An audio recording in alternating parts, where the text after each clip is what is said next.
Anandpal encounter पर 5 दलीलों ने खड़े किए सवाल। गोली मारने वाले कांस्टेबल ने बदले बयान, दावा नजदीक से मारा तभी टेटू की तरह बने घाव। नमस्कार, सुजला वायरल में आपका स्वागत है।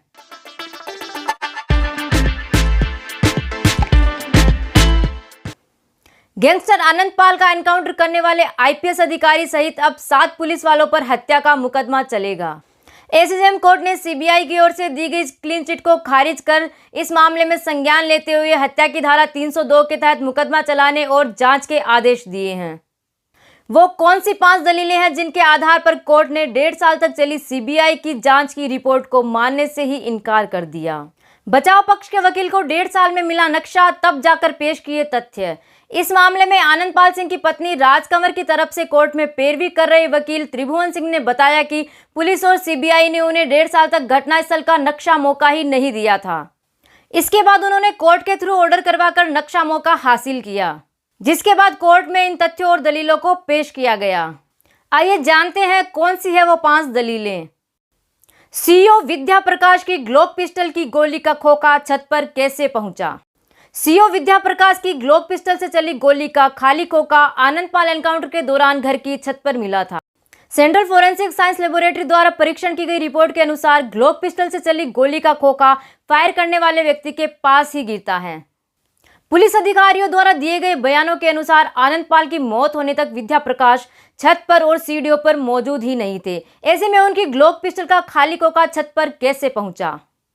पुलिसकर्मियों की फायर के खाली खोखे छत पर मिले। पुलिस द्वारा बताई गई एनकाउंटर स्टोरी में कहीं पर भी आनंदपाल और पुलिस टीम के बीच हो रही फायरिंग के दौरान पुलिस वालों का छत पर पहुंचने का कोई जिक्र ही नहीं है। छत पर न सिर्फ विद्या प्रकाश बल्कि सूर्यवीर सिंह और कैलाश की राइफल और पिस्टल से चले गोलियों के खोखे भी मौजूद थे।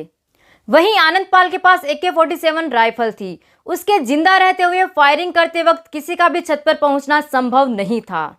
ऐसे में वहां मिले गोलियों के खाली खोखे ये साबित करते हैं कि आनंदपाल की मौत से पहले ही पुलिस वाले छत पर पहुंच गए थे।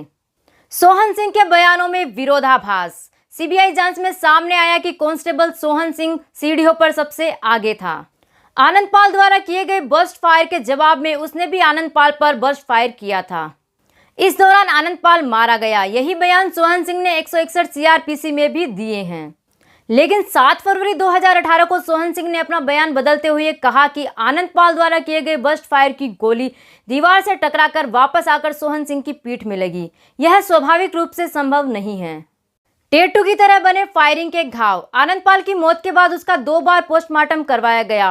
पहली बार 25 जून को हुए पोस्टमार्टम की रिपोर्ट में उसके शरीर पर 41 चोटों के निशान थे। कुल 11 गोलियां लगने की बात थी।